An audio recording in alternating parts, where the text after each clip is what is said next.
Good morning students. आज के बड़े लेक्चर में आपका स्वागत है। 10th स्टैंडर्ड सब्जेक्ट हिंदी लोक भारती। आज हम दूसरी इकाई में से चैप्टर नंबर 5 ईमानदारी की प्रतिमूर्ति यह लेसन का स्वाध्याय की पढ़ाई करेंगे। तो बच्चों, ईमानदारी की प्रतिमूर्ति का स्वाध्याय पहला है शब्द संसार। हिदायत यानी सूचना निर्देश। दस्तक यानी दरवाजे पर आवाज़ करने की क्रिया। इजाज़त आज्ञा स्वीकृति। बेतरतीब अस्त व्यस्त बिखरा हुआ। किफायत मितव्यय। मुहावरे, ये लेसन के मुहावरे। फूट फूट कर रोना, जोर जोर से रोना, देखते रह जाना, आश्चर्यचकित होना। देखते हैं बच्चों इस लेसन का स्वाध्याय। सूचना के अनुसार कृतियाँ कीजिए, श्रृंजाल पूर्ण कीजिए। देखो, शास्त्री जी की स्वभावगत विशेषताएं। उत्तर है ईमानदारी, सादगी, दूसरों की सहायता करना, सरलता। प्रश्न क्रमांक 2 परिणाम लिखिए। 1 सुबह 5:30 पौने 6 बजे दरवाजा खटखटाने का। उत्तर है नींद टूटना और बड़ी तेज आवाज में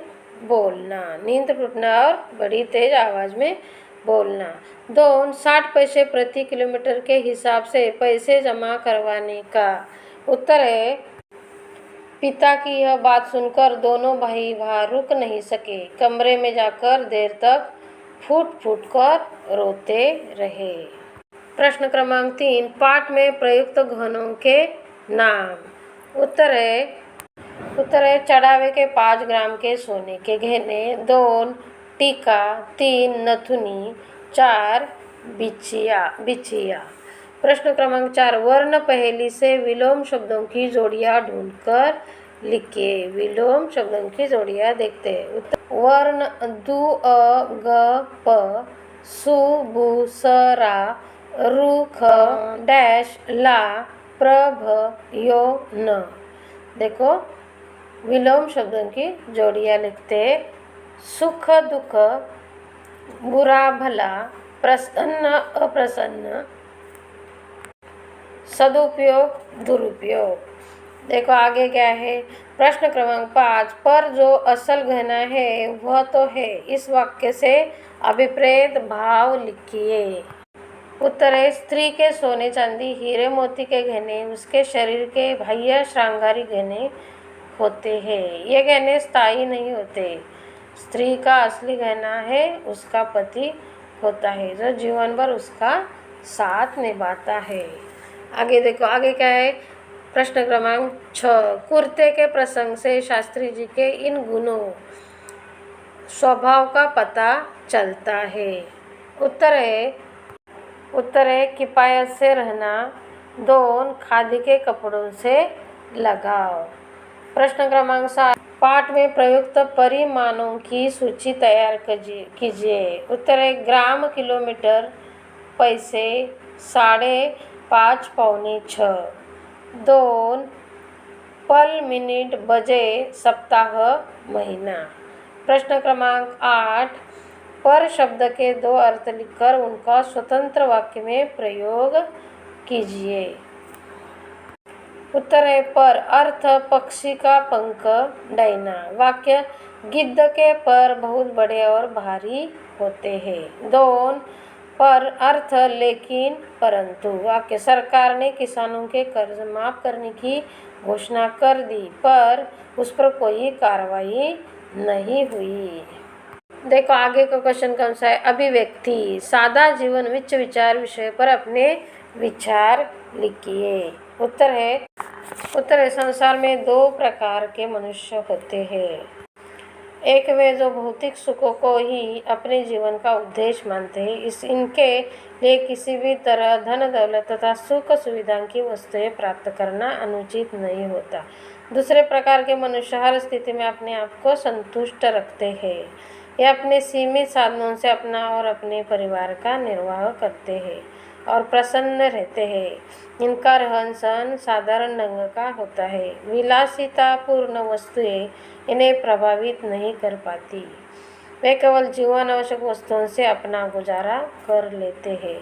पर ईमानदारी, सच्चरित्रता, सच्चाई, सरलता तथा दूसरों के प्रति सहानुभूति रखना वे अपने जीवन का आदर्श मानते हैं। हमारे देश के संतों, महात्माओं तथा महापुरुषों का जीवन इसी तरह का रहा है। इन महापुरुषों को जनता आज भी याद करती है और उनका गुणगान करती है। सादा जीवन, उच्च विचार को हर युग में हमारे यहाँ मान्यता मिली है और इन्हें अपने जीवन का मूल मंत्र मानकर ही मनुष्य सुखी रह सकता है। देखो आगे क्या है, भाषा बिंदु। निम्नलिखित वाक्यों को व्याकरण नियमों के अनुसार शुद्ध करके फिर से लिखिए। प्रत्येक वाक्य में कम से कम 2 अशुद्धियाँ है। करामत अली गाय अपनी घर लाई। देखते 2, उसने गाय की पीठ पर डंडे बरसाने नहीं चाहिए थी। 3, करामत अली ने रमजानी पर गाय के देखभाल का जिम्मेदारी सौंपी। 4, आचार्य अपनी शिष्यों को मिलना चाहते थे। घर में तख्ते के रखे जाने के आवाज़ आता है। 6, लड़के के तरफ मुखातिब होकर रामस्वरूप ने कोई कहना चाहा। सिरचन को कोई लड़का बाला नहीं थे। 8, लक्ष्मी के एक जुब्बेदार पूछ था। 9, कन्हैयालाल मिश्र जी बिड़ला के पुस्तक को पढ़ने लगे। 10, डॉक्टर महादेव साहा ने बाजार से नए पुस्तक को खरीदा। 11, लेखक गोवा को गए, उनकी साथ साधु साहब भी थे। तिलक जी ने एक सज्जन के साथ की हुई व्यवहार बराबर थी। आगे, रंगीन फूल की माला बहुत सुंदर लग रही थी। बूढ़े लोग, लड़के और कुछ स्त्रियां कुछ पर पानी भर रहे थे। लड़का, पिताजी और माँ बाजार को गई। बरसों बाद पंडित जी को मित्र का दर्शन हुआ। गोवा के बीच पर घूमने से बड़ी मजा आई। सामने शेर देखकर यात्री का प्राण मानो मुरझा गया। करामत अली के आंखों में आंसू उतर आई। 20, मैं मेरे देश को प्रेम करता हूँ। देखो उत्तर है। देखो हर एक वाक्य में 2 अशुद्धियाँ हैं। तो करामत अली गाय अपने घर ले आए। 2, उसे गाय की पीठ पर डंडे नहीं बरसाने चाहिए थे। 3, करामत अली ने अपनी रमजानी पर गाय की देखभाल की जिम्मेदारी सौंपी। 4, आचार्य अपने शिष्यों से मिलना चाहते थे। 5, घर में तख्ता रखे जाने की आवाज़ आती है। 6, लड़के की तरफ मुखातिब होकर रामस्वरूप ने कुछ कहना चाहा। 7, सिरचंद को कोई बाल बच्चा नहीं था। 8, लक्ष्मी के एक जुब्बेदार पूछ थी। 9, कन्हैयालाल मिश्र जी बिड़ला की पुस्तक पढ़ने लगे। 10, डॉक्टर महादेव साहा ने बाजार से नई पुस्तक खरीदी।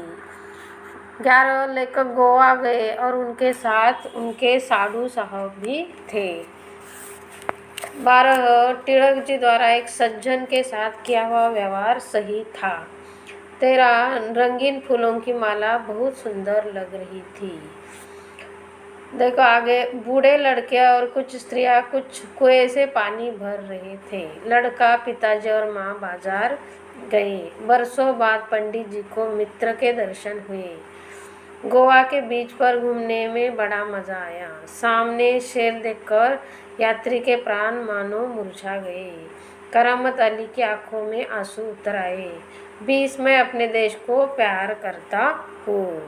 देखो बच्चों आगे क्या है, आगे है उपयोजित लेख। निम्नलिखित मुद्दों के आधार पर कहानी लिखे, उसे शीर्षक दीजिए। गांव में लड़कियां सभी पढ़ने में होशियार। गांव में पानी का अभाव। लड़कियों का घर के कामों में सहायता करना। बहुत दूर से पानी लाना। पढ़ाई के लिए कम समय मिलना। लड़कियों का समस्या पर चर्चा करना। समस्या सुलझाने का उपाय खोजना। गाँव वालों की सहायता से प्रयोग करना। सफलता पाना शीर्षक। देखो बच्चों उत्तर है, राघोपुर आदिवासियों की आबादी वाला काफ़ी बड़ा गांव था। यह गांव कस्बे और शहर से बहुत दूर था, इसलिए इस गांव में विकास के नाम पर एक सेकेंडरी स्कूल चालू करने के अलावा कुछ भी नहीं किया गया था। गांव के लड़के लड़कियां स्कूल में पढ़ते थे।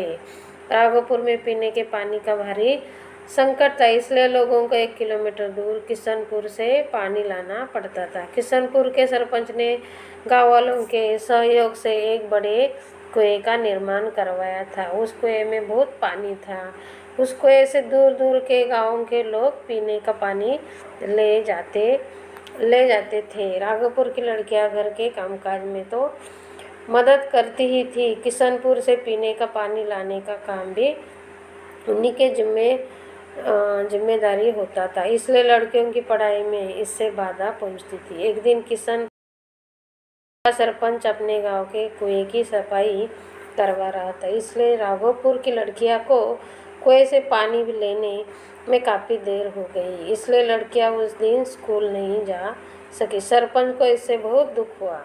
सरपंच ने लड़कियों को प्रोत्साहित करते हुए कहा, तुम सब अपने गांव में कुआं खोदना शुरू करो, मैं तुम्हारी मदद करूंगा। यह सुनकर लड़कियों को बहुत खुशी हुई। उन्होंने गांव में आकर यह बात गांव के लोगों को बताई। लड़कियों ने उसी दिन से कुआं खोदने की शुरुआत कर दी। वे पढ़ाई और काम धाम से बचा समय कुआं खोदने में लगाने लगे। उनकी देखा देखी गाँव वाले भी इस काम जुटने लगे। एक दिन कुआं खुदकर तैयार हो गया और उसके छोटे से गांव के लोगों के प्रतिदिन के उपयोग करने भर का पर्याप्त पानी निकल आया। अब गांव की लड़कियों का समय दूसरे गांव से पानी लाने में बर्बाद नहीं होता था। वे पूरे समय स्कूल में पढ़ाई करने लगी। गांव के लोग भी बहुत प्रसन्न थे। इस कहानी का शीर्षक है सूझबूझ का फल। देखो बच्चों, यह भी प्रश्न परीक्षा में पूछे जा सकता है। अनुशासन जीवन का एक अंग है। इसके विभिन्न रूप आपको कहाँ देखने को मिलते हैं, बताइए। देखो उत्तर है, मनुष्य के जीवन में अनुशासन का बहुत महत्व है। अनुशासन का पालन करने वाले व्यक्ति के कार्य सुचारू रूप से प्रसन्न होते हैं और अन्य लोगों ऐसे व्यक्ति की प्रशंसा करते हैं और उससे प्रेरणा लेते हैं। अनुशासित व्यक्ति समाज को नई दिशा दे सकते हैं। रात और दिन का होना, सूर्य और चंद्रमा का अपने नियम, समय पर उदय और अस्त होना, फसलों का उगना बढ़ना और समय पर पकना आदि अनुशासन का ही नतीजा है। अनुशासित व्यक्ति अपने सभी काम समय पर और ईमानदारी से करने में विश्वास, इस मामले में लापरवाही बर्दाश्त नहीं होती। दूसरों से भी वह ऐसी अपेक्षा रखता है। प्रत्येक व्यक्ति का कर्तव्य है कि वह अपने आप को अनुशासित रखे। इसके लिए अपने ऊपर अंकुश लगाना और अपने आप को नियंत्रित में रखना अनुशासन में रखने का आरंभिक पाठ है। यह प्रक्रिया अपने आप को अनुशासित करने का उत्तम मार्ग है। तो बच्चों, इसी तरह मैंने आपको लेसन ईमानदारी की प्रतिमूर्ति का स्वाध्याय एक्सप्लेन किया है। तो बच्चों, I hope you all understand my teaching. मैं आशा करती हूँ कि तुम्हें सब समझ में आया होगा। तो बच्चों, आपको वीडियो अच्छी लगी हो तो लाइक, सब्सक्राइब, शेयर जरूर करो। Thank you. चलो फिर मिलेंगे अगले वीडियो में। बाय।